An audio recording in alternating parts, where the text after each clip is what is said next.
যখন আর তার কিছু পাওয়ার থাকে না, এই পৃথিবী তার কাছে তুচ্ছ হয়ে যায়। সেই চমকের সামনে এই পৃথিবী তুচ্ছ হয়ে যায়, সেই সৌন্দর্যের সামনে এই পৃথিবী তুচ্ছ হয়ে যায়। তাই বলি আল্লাহ সকল দুনিয়াতে থাকতে চান না। আমাকে কেবলাদান বলছে, বাবা তোকে কাদার মধ্যে থাকতে হবে, সাবধানে থাকিস, কাদা যেন গায়ে না লাগে। আমি বললাম আমার দয়াল পীর যেন আমার কাছে থাকেন। এই কথা, আমার কথা, এই কথা আপনাদের জন্য প্রযোজ্য, সকলের জন্য প্রযোজ্য। 3 নম্বর হুজুর সাহেবের সামনে একটু হলরুম হুজুর ঘুরে দাঁড়িয়ে আকাশের দিকে তাকায় আমার বললেন, বাবা তোকে কাদার মধ্যে থাকতে হবে, কাদা যেন গায়ে না লাগে। তাই সেই ভগ্ন হৃদয়, রিজে হৃদয় ভেঙে চুরমার হয়ে গেছে, এই জিহ্বা পুকুরে ছাই হয়ে গেছে, সেই জিহ্বার কোনো স্বাদ থাকে না। সেই হৃদয় পিপাসার্থ হৃদয় পিপাসা একমাত্র মিটতে পারে যদি আমার দয়াল পীরকে পাই, যদি দয়াল নবীকে পাই, যদি আল্লাহ তাআলাকে পাই, তবেই কেবল সেই তৃষ্ণা মিটবে। তাছাড়া আশেকের তৃষ্ণা মাসুককে না পাইলে মিটে না। এটাই ইসলাম। এই দিকে মানুষ যখন ভাবিত হয়, তখন পবিত্র গুণ তার ভিতর চলে আসে।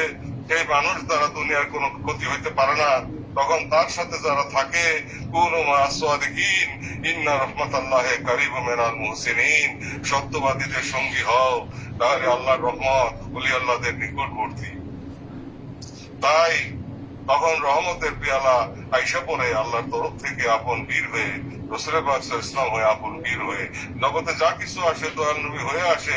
কারণ তিনি সৃষ্টির মূল, তিনি সৃষ্টির ফাউন্ডেশন, তিনি সৃষ্টির নূর। সেখান থেকে আসতেছে আমার কেবলাজানের কাছে, কেবলাজানের মাধ্যমে আসতেছে আপনাদের দিলের মধ্যে, এবং আপনারা সেই সুধা আপনারা লাভ করতেছেন, সেই উল্লাস উচ্ছ্বাস আপনারা পাইতেছেন, সেই আনন্দ, সেই সাহস আপনাদের ভিতর আসতেছে। এই সাহস কোটি গুণ বৃদ্ধি পাবে সামনে। আজকে অর্থের জন্য আমরা কাঙ্গাল হইয়া পরিশ্রম করতেছি।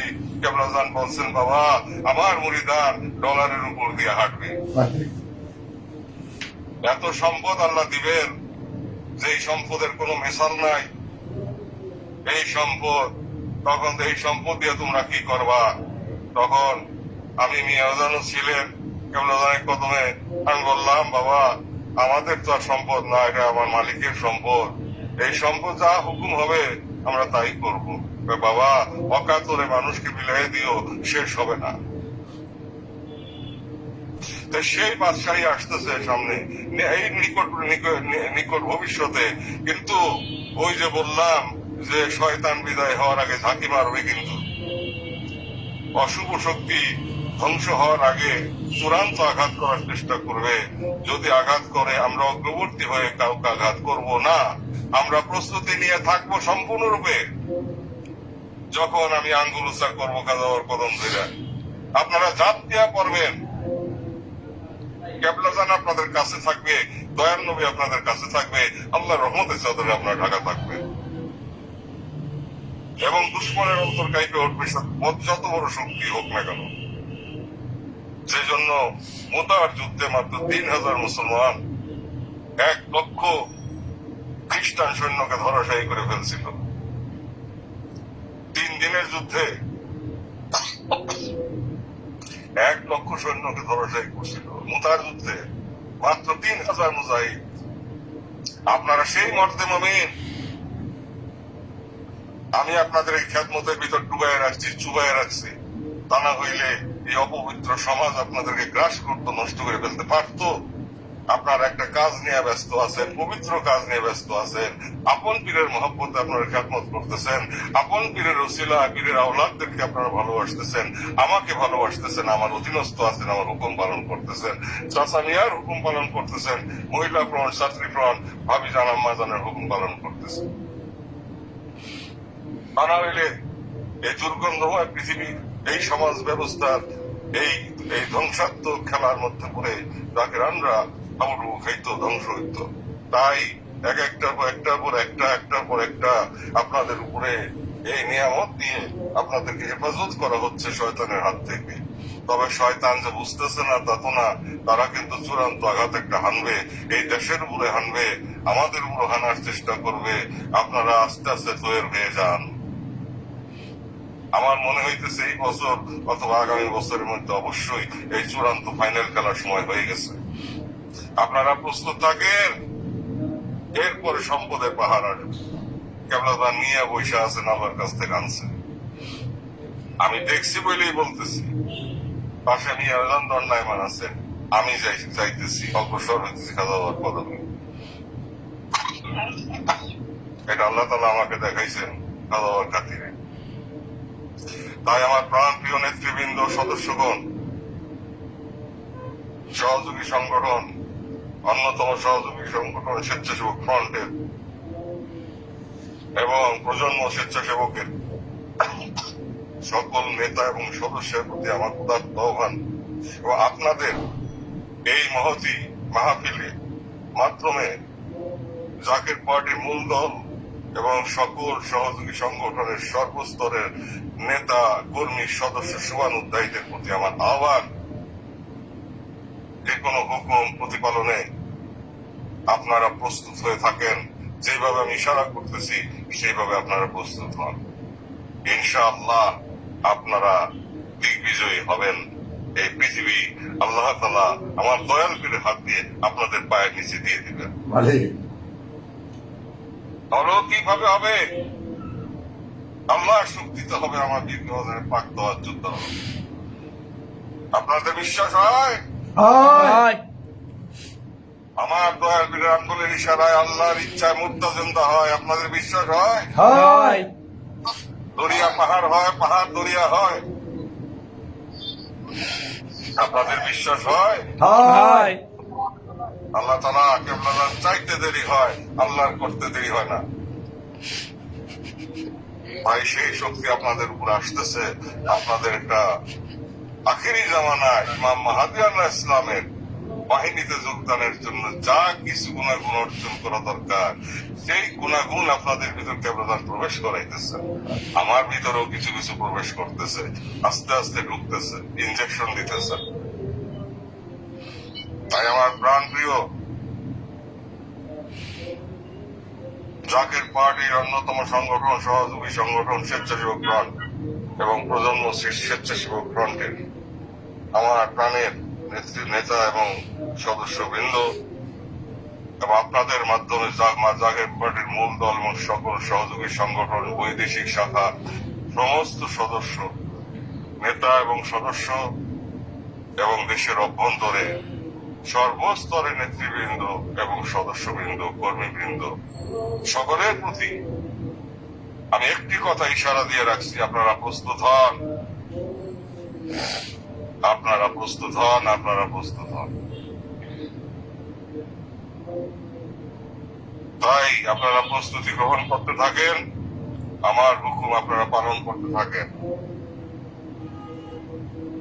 সময় কথা বলবে খুব তাড়াতাড়ি, আপনারা দেখবেন দুনিয়ার উপরে অকুল জাল হক ওয়াজাহাকাল বাতিল ইন্নাল বাতিলা কানা যাহুকা। সত্য সমাগত, মিথ্যা বিদরিত হবে, সত্যের জয় অবশ্যম্ভাবী। তাই কেবলাদান বলছেন জাকের পার্টি আল্লাহর স্মরণকারীদের দল, হিজবুল্লাহ এটা আল্লাহর দল, আল্লাহর রাসূলের দল, আমার দয়াল পীরের দল। এটা বিশ্ব অলি কাজী ফরিদপুরের দল। এটা যেন তেন ভাবে ক্ষমতায় যায় ক্ষমতার রস খাওয়ার দল না, বরং ক্ষমতাকে পায়ের নিচে নিয়ে আসার দল, সমস্ত পৃথিবী শাসন করার দল এবং নিকট ভবিষ্যতে তা আপনাদের সঙ্গে ভাষিত হবে, পরিস্থিতি কথা বলবে, আপনাদেরকে টাইনে নিয়ে যাবে, কেবলাদানে পাক তাওয়াজ্জু আপনাদেরকে তাড়া করে নিয়ে যাবে বিজয়ের পথে। আপনাদের তখন হঠাৎ করে ভাবের পরিবর্তন হবে এবং আপনাদের বাহুবল বাইরে যাবে, মনের বল বাইরে যাবে, উন্মাদনা বাইরে যাবে এবং সমস্ত দ্বিধা ভুলে গিয়ে, সমস্ত মনের দ্বিধা দ্বন্দ্ব ভুলে গিয়ে আপনারা তখন ঐক্যবদ্ধভাবে ঝাঁপায় পড়বেন আমার কেবলাদারে পাক তাওয়াজ্জু দ্বারা, হকিকতে আল্লাহ শক্তির দ্বারা।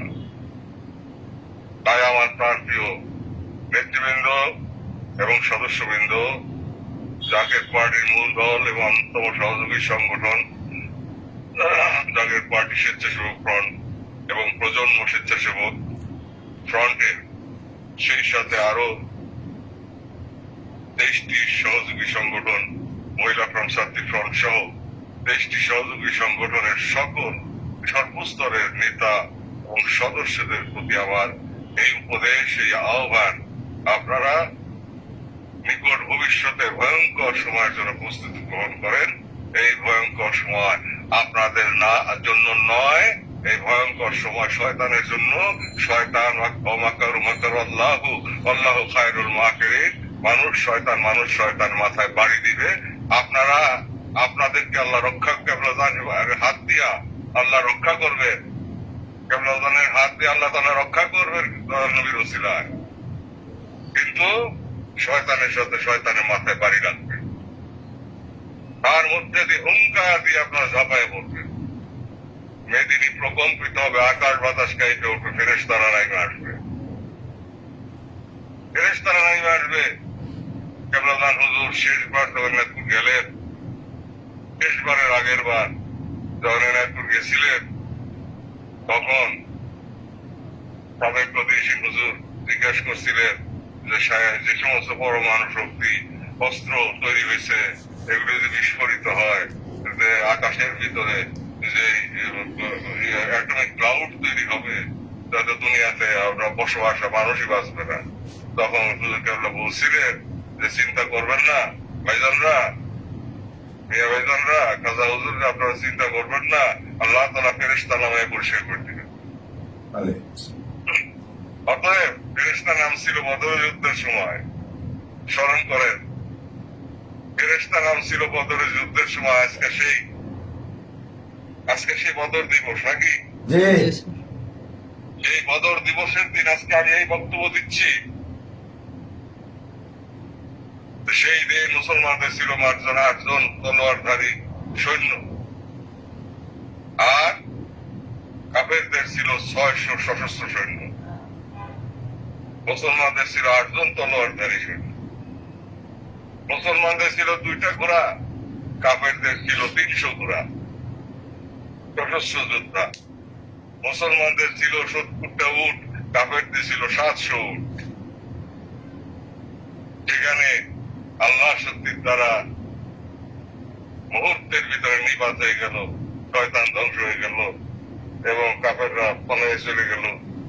70 জন নিহত হইল, আবু জাহেল, আবু লাহাব সহ এই কুখ্যাত শয়তানের দল নিহত হইল।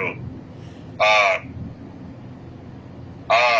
70 জন কে বন্দী করা হইল, বাকিরা পালায়ে চলে গেল। এটি আল্লাহর শক্তি।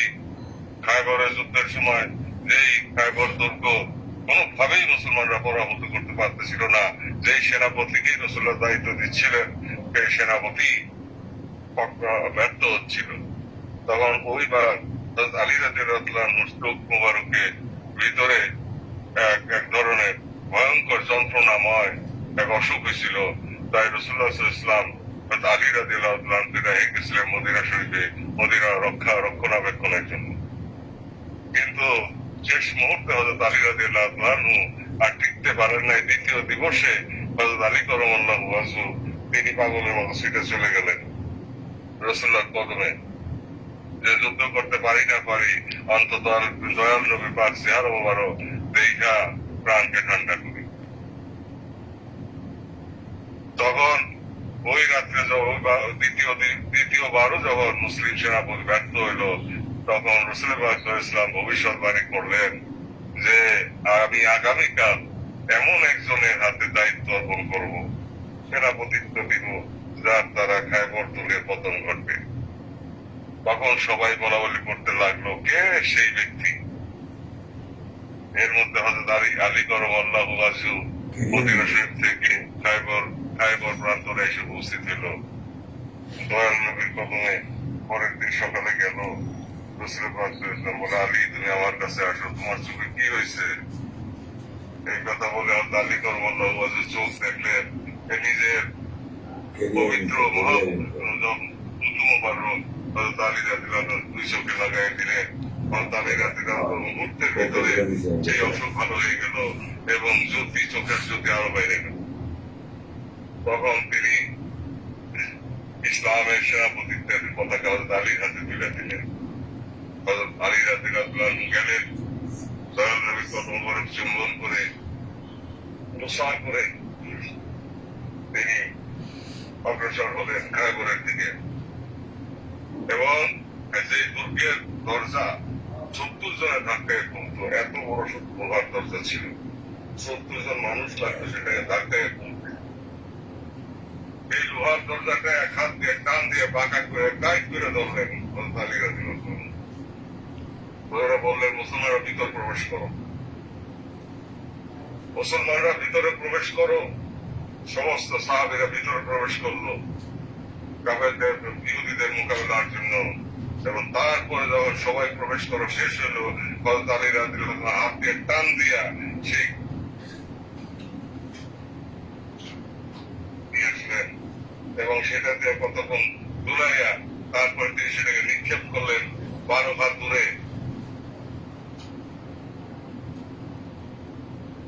তিনি সেটাকে নিক্ষেপ করলেন এবং 12 হাত দূরে যেয়ে ছিটকে পড়ে গেল। 12 হাত দূরে যাইয়া এটা ছিটকে পড়ল। তিনি হাতের উপর দুলাইলেন, কাফেরদের হত্যা করলেন, ইহুদিদের হত্যা করলেন। হত্যা করার পরে তিনি সেটাকে দূরে নিক্ষেপ করলেন এবং 12 হাত দূরে যেয়ে সে ছিটকে পড়ল। তখন হযরত আলী রাদিয়াল্লাহু আনহুর ভিতরে একটা ভাব তৈরি হয়েছিল যে আসলে আল্লাহ তাআলা আমাকে এমন শক্তি দিছে যার কোনো তুলনা হয় না। নবীর মাধ্যমে এমন শক্তি আমি পাইছি যার তুলনা আসলে আমি আলী একজন মহাবীর, এমন একটা অহংকারী ভাব তার ভিতরে আসছিল। তখন রাসূল সাল্লাল্লাহু আলাইহি ওয়াসাল্লাম তন্ত্রজানি, তিনি তো আল্লাহর চোখ দিয়ে দেখছেন, আল্লাহর চোখ দিয়ে তো তিনি দেখছেন। তিনি দেখছেন আলীর ভিতরে অহংকার আসতেছে। সঙ্গে সঙ্গে আলী রাদিয়াল্লাহু আনহু ডাইকে আনলেন, বলেন আলী তুমি যে দরজাটা সিরা ভাঙিয়ে নিয়ে আসছো, আইনা 12 হাত ধরে ফালাই দিছো, ফিকে ফালাই দিছো, সেটাকে আবার তার জায়গায় আবার বসাই দাও। তখন হযরত আলী রাদিয়াল্লাহু আনহু বললেন, ইয়া রাসূলুল্লাহ আপনার হুকুম শিরোধার্য। এই কথা বলে তিনি গেলেন। যাওয়ার পরে টানাটানি করলেন।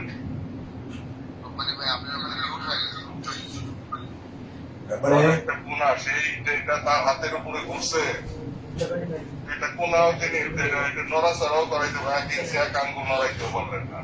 তখন রাসূলুল্লাহ সাল্লাল্লাহু আলাইহি ওয়াসাল্লাম কদমে যায় আরজ করলেন, বলে আলী এই শক্তি তোমার শক্তি নয়, এই শক্তি আল্লাহর শক্তি, তোমাকে দেওয়া হয়েছিল।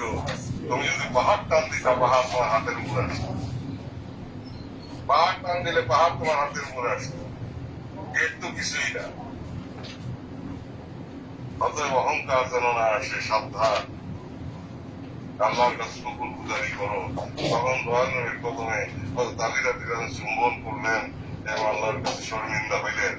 এরপরে এক যুদ্ধে এক কাফেরকে তিনি এসে ফেলে দিলেন আর তলোয়ার দিয়ে আঘাত করলেন। তৎক্ষণাৎ সেই কাফের, সেই পথভ্রষ্ট, সেই জাহান্নামী হযরত আলী রাদিয়াল্লাহু আনহুকে থুতু দিল। থুতু দেওয়ার সাথে সাথে হযরত আলী রাদিয়াল্লাহু আনহু তলোয়ার ছেড়ে দিলেন এবং বললেন যে আমি তোমাকে আর মারবো না। তখন কাফের বললেন, এটা কেমন কথা, আমি তোমার বিরুদ্ধে যুদ্ধ করলাম, আমিও তো তোমাকে মারতে পারতাম, তুমি আমাকে নিচে ফেলে দিছো, তুমি আমাকে মারবা না কেন? এতক্ষণ আমি যুদ্ধ করছি আল্লাহর রাহে, রাসূলুল্লাহ পাক মহব্বতে, নিঃস্বার্থ ভাবে, আমার নিজস্ব কিছু ছিল না। যেই মাত্র তুমি আমাকে থুতু দিয়েছো, তৎক্ষণাৎ আমার নিজস্ব ক্রোধ জাগ্রত হয়েছে। এখন যদি এই অবস্থা, এই হালাতে আমি তোমাকে আঘাত করি এবং তোমাকে হত্যা করি, তো আল্লাহর কাছে আমি খুনের দায় দায়ী হব। তখন সেই কাফের বলল, লা ইলাহা ইল্লাল্লাহ মুহাম্মাদুর রাসূলুল্লাহ। এই কোন মহান কথা! এইভাবে ইসলাম জারি হয়েছে, এইভাবে ইসলামের বিজয় নিশান উঠছে। এই ইসলাম হারিয়ে গেছে বিদায় আজকে ইসলাম কায়েমের জন্য বিধর্মীর কাছে ইহুদি, নাসারা, নাস্তিক, মুশরিক, বৌদ্ধ সবাই পায়ের তলে যে জুমাইতেছে, জুমাই দিতেছে মুসলমানরা। রাসূলুল্লাহ সাল্লাল্লাহু আলাইহি ওয়াসাল্লাম এই পথ নিয়ে আসেন নাই, আমার কিবলা জানা এই পথ নিয়ে আসেন নাই। দয়াল নবী বলছিলেন, আমার এক হাতে চন্দ্র আর এক হাতে সূর্য এনে দিল, যে মহা সত্যের সন্ধান আমি পেয়েছি, তার থেকে এক চুল পরিমাণ আমি বিচ্যুত হব না। রাসূলুল্লাহ সাল্লাল্লাহু আলাইহি ওয়াসাল্লাম হিজরত মুবারকের সময় আবু বকর সিদ্দিক রাদিয়াল্লাহু আনহুর সাথে তখন বারিদা নামক একজন কাফের যে রসুল বাক্সের সন্ধান পেয়ে গেল, দূর থেকে মার মার করে সে নাঙ্গা তলোয়ার নিয়ে, তার সাথে আরো 70 জন ছিল। সেই ইতিহাসগুলিকে গোপন করা হচ্ছে। তার নাম ছিল বারিদা। কিছু দূর অগ্রসর তখন হযরত আবু বকর রাদিয়াল্লাহু আনহু বললেন, ইয়া রাসূলুল্লাহ সাল্লাল্লাহু আলাইহি ওয়াসাল্লাম, আর আমাদের রক্ষা নাই। কেন আবু বকর? আমরা মাত্র 2 জন, তাও নিরস্ত্র। ওই যে দেখেন আসতেছে 70 জন নাঙ্গা তলোয়ার, উন্মুক্ত তলোয়ার হাতে, আমাদের আজকে কে রক্ষা করবে? তখন বললো, আমরা মাত্র 2 জন নয় আবু বকর, আমরা 3 জন, আমি, তুমি এবং আল্লাহ পাক।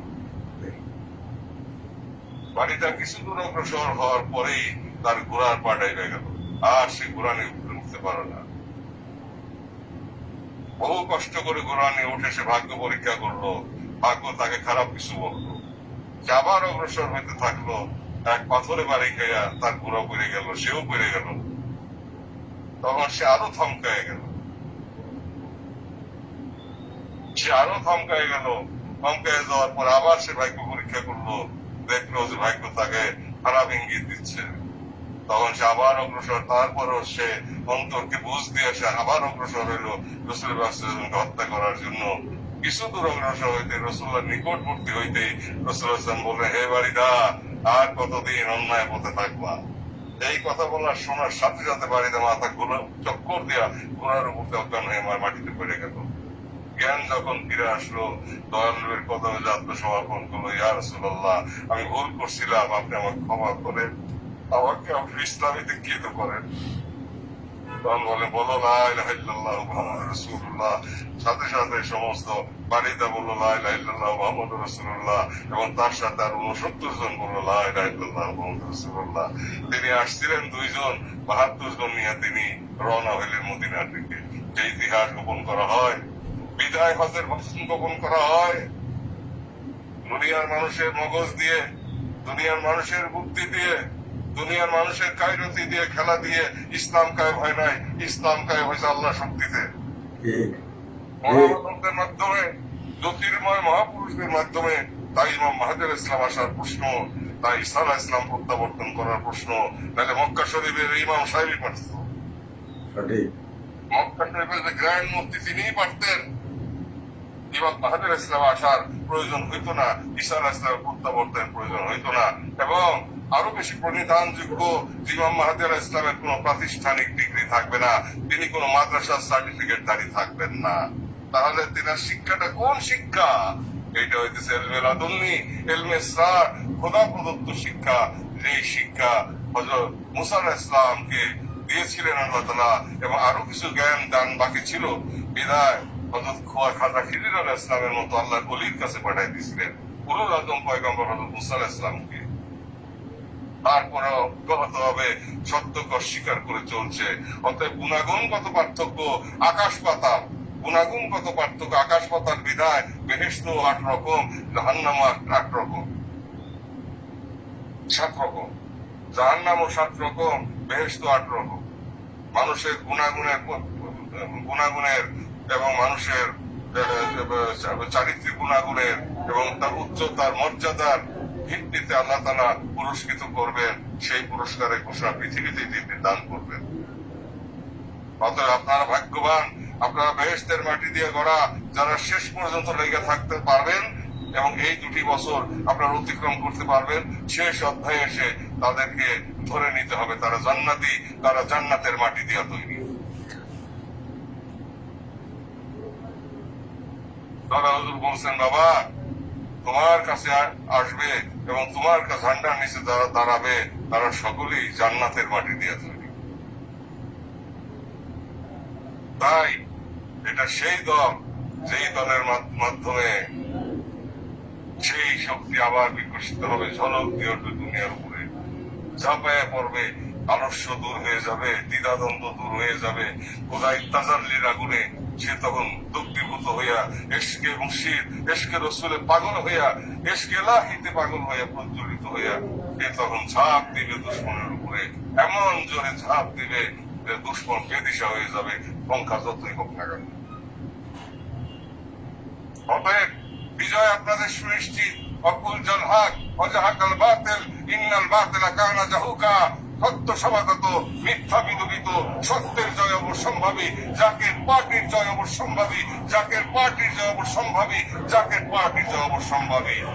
নারায়ে তাকবীর, আল্লাহু আকবার, নারায়ে তাকবীর, আল্লাহু আকবার, নারায়ে তাকবীর, আল্লাহু আকবার, নারায়ে রিসালা, ইয়া রাসূলুল্লাহ, রিসালা, ইয়া রাসূলুল্লাহ, রিসালা, ইয়া রাসূলুল্লাহ, শরীক আজম ফরিদপুরি জিন্দাবাদ, শরীক আজম ফরিদপুরি জিন্দাবাদ, শরীক আজম ফরিদপুরি জিন্দাবাদ, আল্লাহর মহা ইমাম খাজা মেজবাজার মুজাদ্দিদ জিন্দাবাদ, আল্লাহর মহা ইমাম খাজা মেজবাজার মুজাদ্দিদ জিন্দাবাদ, Zaker party senior vice chairman Khaja Mejbajar Mujaddid জিন্দাবাদ, Zaker party senior vice chairman Khaja Mejbajar Mujaddid জিন্দাবাদ, খাজা পরিবার জিন্দাবাদ, জাকের পার্টি জিন্দাবাদ, জাকের পার্টি জিন্দাবাদ, জাকের পার্টি স্বেচ্ছাসেবক জিন্দাবাদ, জাকের পার্টি প্রজন্ম স্বেচ্ছাসেবক ইউনিট জিন্দাবাদ, জাকের পার্টি প্রজন্ম স্বেচ্ছাসেবক শাখা জিন্দাবাদ, নারায়ে তাকবীর, আল্লাহু আকবার, রাসূল পাক সাল্লাল্লাহু আলাইহি ওয়াসাল্লাম আল্লাহর ইচ্ছায় চন্দ্র দ্বিখণ্ডিত করছেন, আবার আল্লাহর ইচ্ছায় তিনি হিজরত করছেন।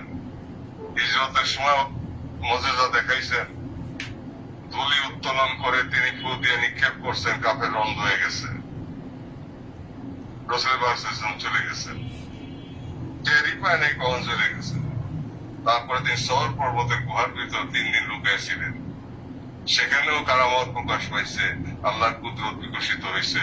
সেখানে সেই কবুতরের বাসা, সেখানে সেই মাকড়সা, জাল বুনানো, সবকিছু মিলায়া সেখানেও এক কারামত।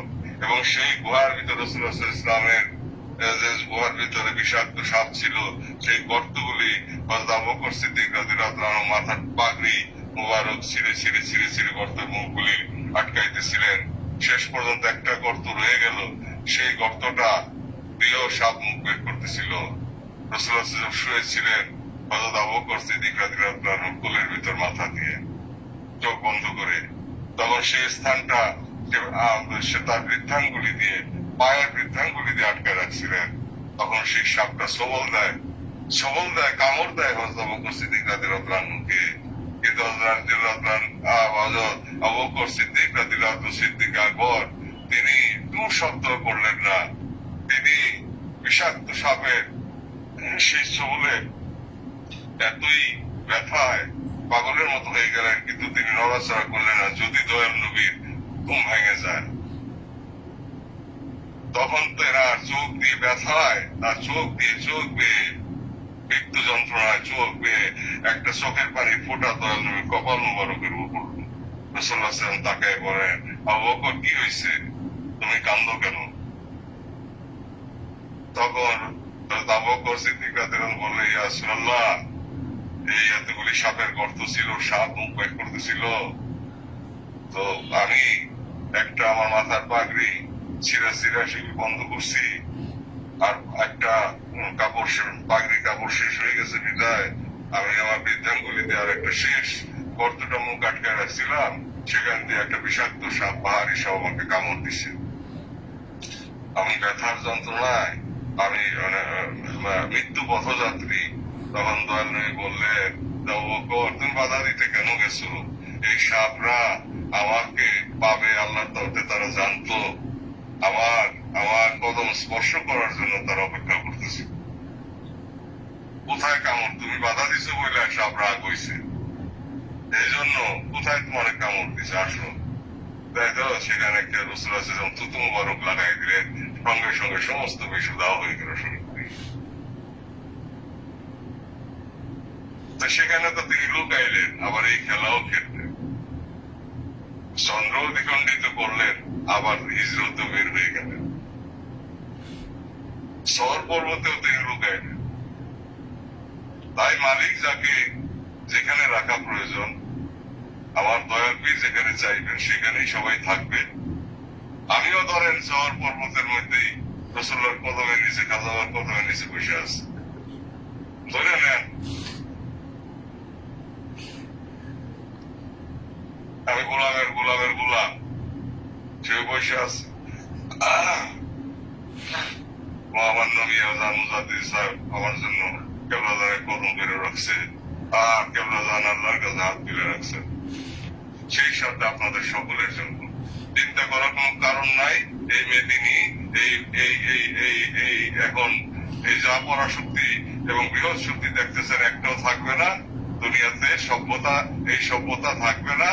সভ্যতার নামে অসভ্যতা এবং উচ্ছৃঙ্খলতা, অত্যাচার, রক্তপাত এগুলি বন্ধ হয়ে যাবে। তবে লোকক্ষয় হবে দুনিয়াতে, মানবরূপী দানব ধ্বংস হবে, সেই সাথে কিছু ভালো মানুষও যাবে। তো আপনাদের ভয় নাই। আপনারা এই পৃথিবী আপনাদের পায়ের নিচে যদি আপনার ইমানের বলে বলিয়ান হয়ে কেবলাদানের কদম ধরে জাকের পার্টি করতে পারেন এবং কেবলাদান হুজুর যে শিক্ষা দিচ্ছেন আদব, ইমান, লা ইলাহা ইল্লাল্লাহু মুহাম্মাদুর রাসূলুল্লাহ এবং কেবলাদানের পাক মহব্বত, সেই মহব্বতের জয়নামাজে দাঁড়াইয়া তিনার কদম বুকে জড়াই তারা জাকের পার্টির পতাকা নিচে থাইকা বিনয়ের ভূষণে ভূষিত হইয়া এবং বুদ্ধিকে পবিত্র কইরা এবং বুদ্ধিকে কেবলাদান হুজুরের সত্যের পথে ব্যবহার করার জন্য নিজের মস্তিষ্ককে কাজে লাগাইয়া এবং প্রেম মহব্বতের উন্মাদনায় পাগল হইয়া আল্লাহর কদমে আত্মোৎসর্গ করা, তিনার হুকুম প্রতিপালনে আমার অধীনস্থ থাকা, খাজা পরিবারের অধীনস্থ থাকা, মহামান্য মিয়াজান মুজাহিদ সাহেবের অধীনস্থ থাকা, আমাদের সকলের অধীনস্থ থাকা এবং সমস্ত খাজা পরিবারের পক্ষ থেকে আমি এবং চাচা মিয়ার অধীনস্থ থেকে আপনারা সামনের দিকে অগ্রসর হবেন।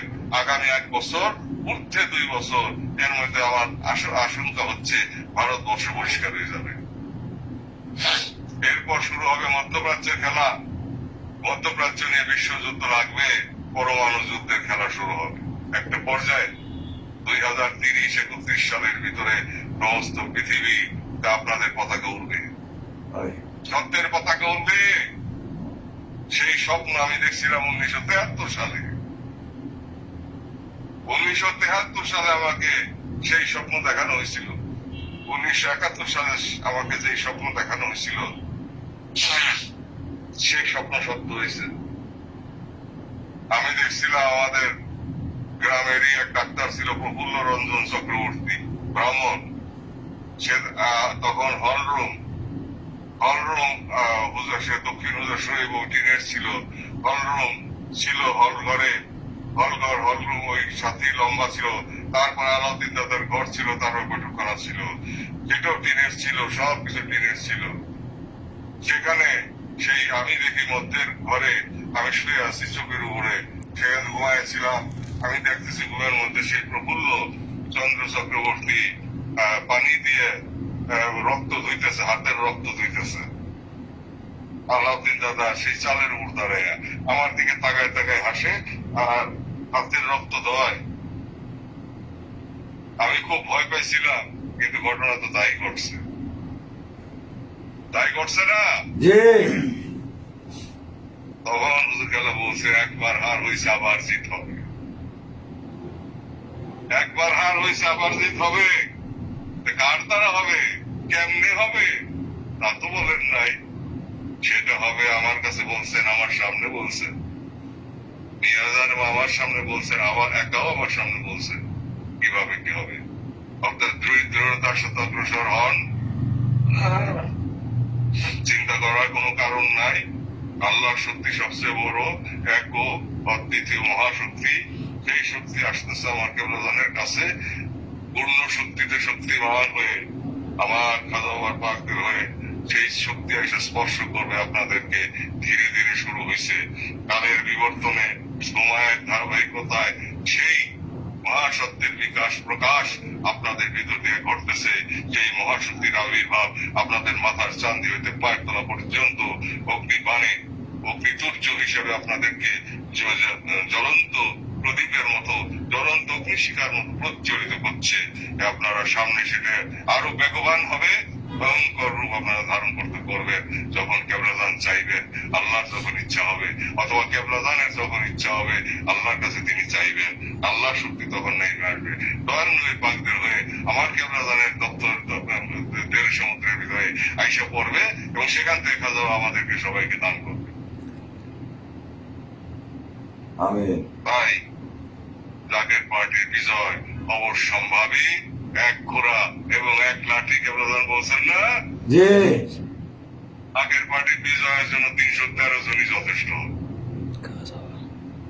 আজকে বদরের দিনে আমি বললাম আমার দয়াল বীরের কদম ধইরা, আল্লাহ তাআলাকে সাক্ষী রেখা 313 জন যথেষ্ট হবে। ইখতিয়ার উদ্দিন মোহাম্মদ বখতিয়ার খলজি বঙ্গ বিজয় করছিল কয়জন নিয়ে? সেই সংখ্যা সে একই সংখ্যা। বাকিরাও থাকবে জয়ধ্বনি করার জন্য। কিন্তু প্রচন্ড আঘাতে 313 জনেই করবে, ওই 313 জন সেনাপতি। আশা করি তারা তৈরি হয়ে আসতেছে, অনেক পরিপক্কতা আসছে এবং বয়সেরও প্রয়োজন হয়, শিখতেও দেরি হয়। আর আধ্যাত্মিক তত্ত্ব আল্লাহ তাআলার বেদ সমুদ্রের খেলা বুঝতেও সময় লাগে, গুণগত পরিবর্তন হইতেও সময় লাগে। ধীরে ধীরে ধীরে ধীরে তাওয়াজুল এলেকাসি, তাওয়াজুল গাই, তাওয়াজু ইসলাহি, তাওয়াজু ইত্তেহাদি, সে ইত্তেহাদি তাওয়াজু অপেক্ষা করতেছে।